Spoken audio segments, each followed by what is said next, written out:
The Hobbit by J.R.R. Tolkien. Chapter 1. An Unexpected Party. In a hole in the ground there lived a hobbit.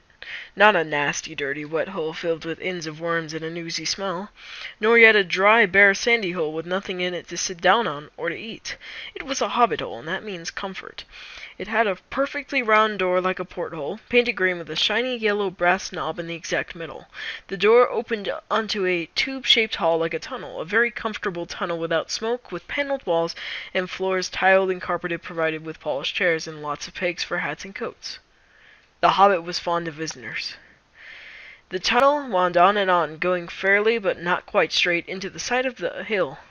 The hill, as all the people for many miles round called it, and many little round doors opened out of it, first on one side and then on the other. No going upstairs for the hobbit, though. Bedrooms, bathrooms, cellars, pantries, lots of these, wardrobes. He had whole rooms devoted to clothes. Kitchens, dining rooms, all were on the same floor, indeed on the same passage. The best rooms were all on the left-hand side going in, for these were the only ones to have windows, deep-set round windows looking over his garden, and meadows beyond, sloping down to the river. The hobbit was a very well-to-do hobbit, and his name was Baggins.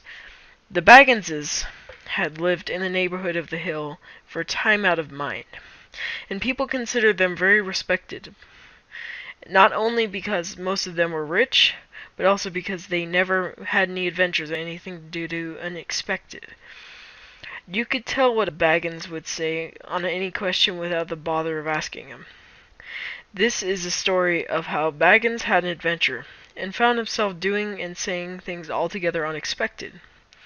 He may have lost their neighbors' respects, but he gained, well, you will see whether he gained anything in the end. The mother of our particular hobbit. What is a hobbit? I suppose hobbits need some description nowadays, since they have become rare and shy of the big people, as they call us. They are, or were, a little people about half our height, and smaller than our bearded dwarfs. Hobbits have no beards. There is little or no magic about them, except the ordinary everyday sort which helps them disappear quietly and quickly when large stupid folk like you and me come blundering along, making noises like elephants, which they can hear half a mile off. They are inclined to be fat in the stomach. They dress in bright colors, chiefly green and yellow, wear no shoes because their feet grow natural leathery soles, and thick, warm brown hair like the stuff on their heads, which is curly.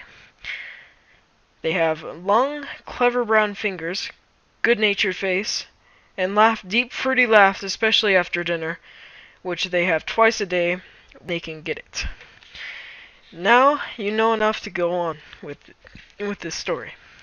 As I was saying, the mother of this hobbit, of Bilbo Baggins, that is, was the famous Belladonna Took, one of the 3 remarkable daughters of the old Took, head of the hobbits who crossed the water, the small river that ran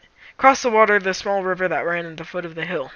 It was often said in other families that long ago the Took ancestor must have taken a fairy wife. That was, of course, absurd, but certainly there was still something not entirely hobbit-like about them. And once in a while, members of a Took clan would go and have adventures. They discreetly disappeared, and the family hushed it up. But the fact remained that the Tooks were not as respectable as the Bagginses, though they were undoubtedly richer. Not that Belladonna Took ever had... I'm gonna stop here, guys, just because I'm running out of recording time. I hope you enjoyed the recording. Have a good rest of the video, and good night.